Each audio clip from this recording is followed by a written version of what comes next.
All right, it is 5:30, so we are going to go ahead and get started. This is our Vancouver Public Schools board meeting, and we are going to be, this is our committee of the whole meeting, so we are going to be discussing some of our upcoming contracts and it looks like policy that will be and teaching and learning items that are going to be in our October board meeting. So tonight is just a meeting to discuss some of the upcoming items, get some of our questions answered. We are not taking any action on any of the items tonight. We are going to get started with roll call. Director Decker. Here. Director Smith. Here. Director Sproul. Here. And Director Zavala. Here. And I am also here, so we are all in attendance. The first item on our agenda is the superintendent report, so I'm going to turn it over to Dr. Snell. Nothing to report tonight, Director Barrows. I think that we just had a meeting and updated on the start of the school year, and so I'll turn it back over to you, and we'll get through the committee of the whole meeting tonight. Perfect. So the first batch of items are contracts, and I believe Brett is going to walk us through some of the contracts that are going to be up for vote at our next board meeting. All right, thank you very much. In reviewing these, looks like most of them are pretty routine types of contracts that you've seen before, either the exact same vendor or very similar in nature, just new vendors re-upping for the year. So in the interest of time, I'll move through pretty fluidly, but by all means, feel free to interrupt even if I'm speaking. If you have a question, we won't necessarily consume the time on pausing dramatically after each one. So thank you for that. The first one that we're going to, the first group that I'll race through are relating direct student services. We have about 5 of them that fall into that category. The first one is a 1-2-3 Grow and Learn program that's administered by ESD 112. This program provides weekly programming in the early learning space at 14 of our elementary schools. The annual cost for next year is estimated to be $223,930 for those ESD 112 early learning services. Second one we have in that student service space is a new agreement with REAP. REAP is a support program that provides services and staff focused specifically on increasing on-time promotion, graduation, academic achievement, and student attendance and belonging for culturally diverse students. It's a 2-year contract at Fort Vancouver High School. I believe this is an annual amount, not a 2-year amount, but I'm waiting to get confirmation on that. The amount specified is $205,000 for REAP to provide those services, supporting our students at Fort Vancouver. I have a question and fine for follow-up, but I'm curious how many students have benefited from this program historically, and also do we have a measure for effectiveness? It's my understanding, and again, maybe I don't know if Jeff happens to know, but I believe this is a new contract. I don't know that we have historical performance metrics on it, but I'll pause in case somebody on the call does have that information confirmed. So again, we'll have to maybe, go ahead. I was just going to say we will follow up with the partner on both how many students and their metrics for success. Okay, thank you. All right, good questions. Moving into the next one on our agenda is a renewal of a contract that we've had with Multnomah ESD, and it's really to provide services at Wheatley School, which is a program providing specialized therapeutic services for students with significant mental health behavioral issues. The estimated amount of this contract for next year is $135,138. Next on the agenda is a recommendation to engage a new vendor in that space of contracted ESAs. Again, ESAs being our occupational therapists, physical therapists, nurses, SLPs, and school psychologists. This contract recommendation is with Pristine Rehab Care, and the estimated amount is $122,000 for next year, potentially to provide augmentation in those hard to fill spots. Next, we have a renewal of an agreement with Pediatric Services of America. Apparently their business name for these services, I believe it's Avina, although it might be Aviana Healthcare.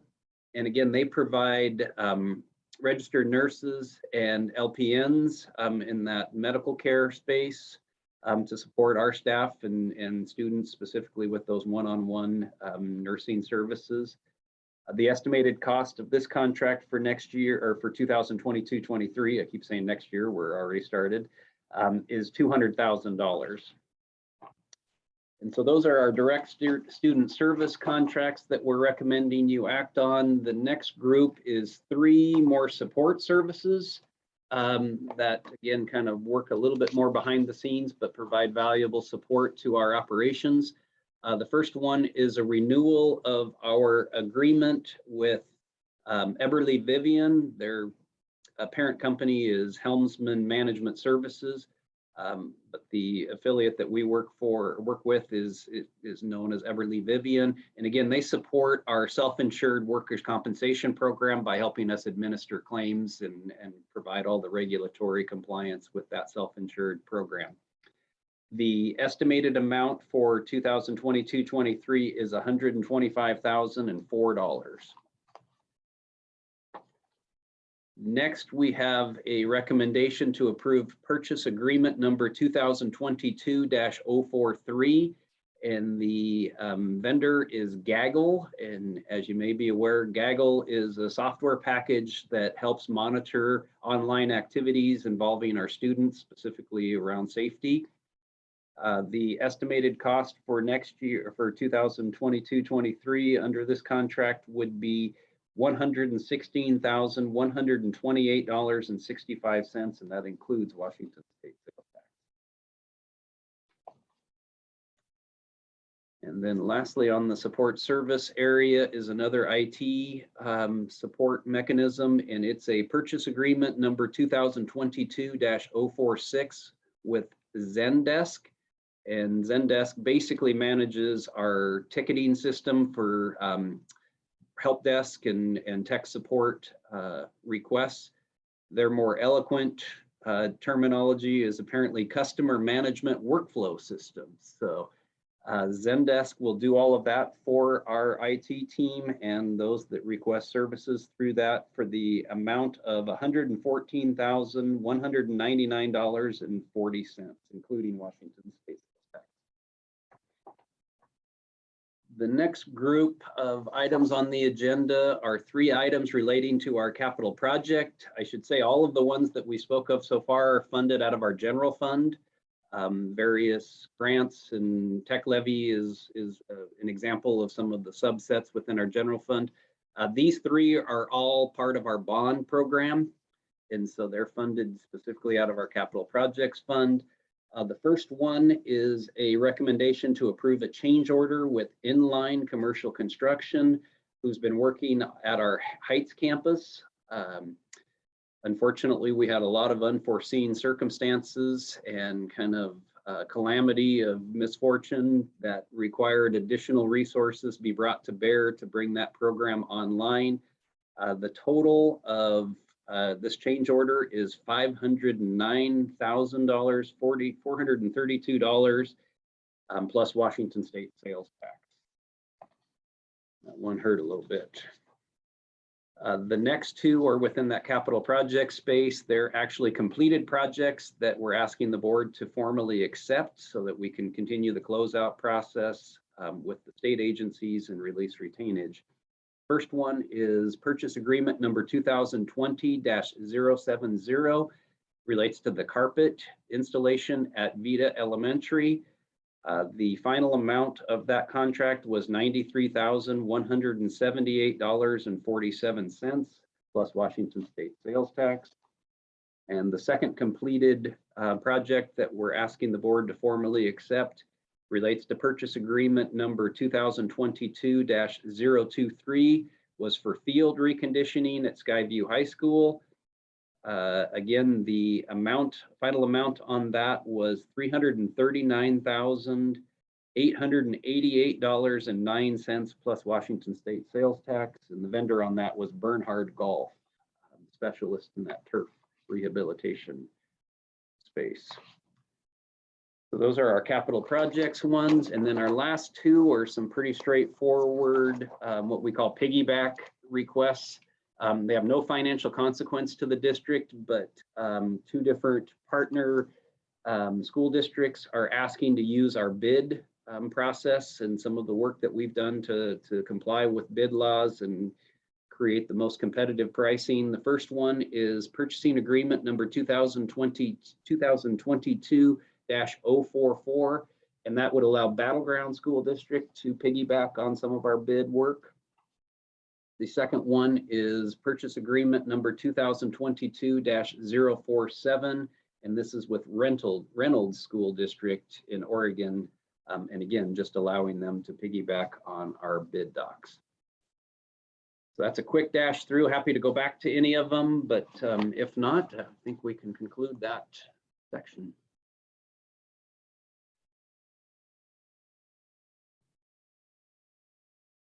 Thank you. All right, it looks like there are no questions. So now we are going to move into policy. And we have a policy to look at. This is Marilee. Thank you, Director Burrows. We have one proposed new policy for your consideration. The new policy number would be policy number 20. It is trauma-informed schools. And the proposed policy would state the board's commitment to providing trauma-informed schools. And then the policy outlines how the district would use professional development opportunities to increase understanding about trauma, to recognize and respond to trauma, to integrate knowledge about trauma into teaching and learning. And the proposed policy would also encourage alignment with this policy and other policies of the district that you see listed on the draft policy. Additionally, the proposed policy is designed to align with the district's equity work, as well as focus on the sense of belonging. The policy is fairly concise, but there's also a draft procedure. You don't have that in front of you, but that would be reviewed and approved by Dr. Schnell. And the procedure would delineate the district level and the school level trauma-informed practices that will implement this policy. So for example, the procedure will outline the professional development that will take place, the trauma-informed lens that's encouraged by this policy, and also outline the assessments that will be used to determine whether or not the policy is being implemented effectively. So with that, I'm happy to answer any questions you may have. I just want to take a minute and thank you for the work that you, and I know you had a team of people that when I had brought this up to Dr. Snell, that this was a policy that I would like to see our board adopt. I know you reached out to several other staff members, so I appreciate kind of the collaboration that went into it. And I'm excited to see this in front of us now. Thank you. It was a collaboration with many departments, professional development, counseling, school psychologists. So yes.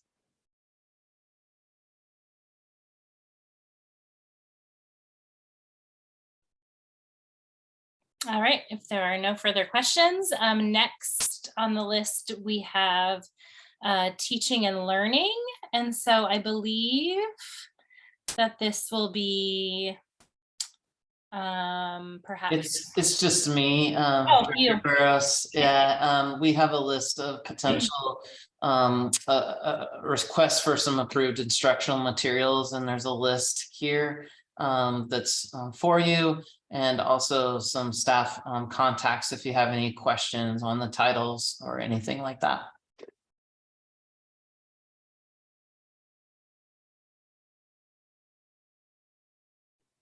Any questions? All right, with that, it looks like we have run through all the items that we are anticipating to be on the agenda for October. Last on the agenda is Board of Directors report. Do I have any directors with anything to report? All right, with that, it is 5:45 and we are adjourned. Thank you, everybody.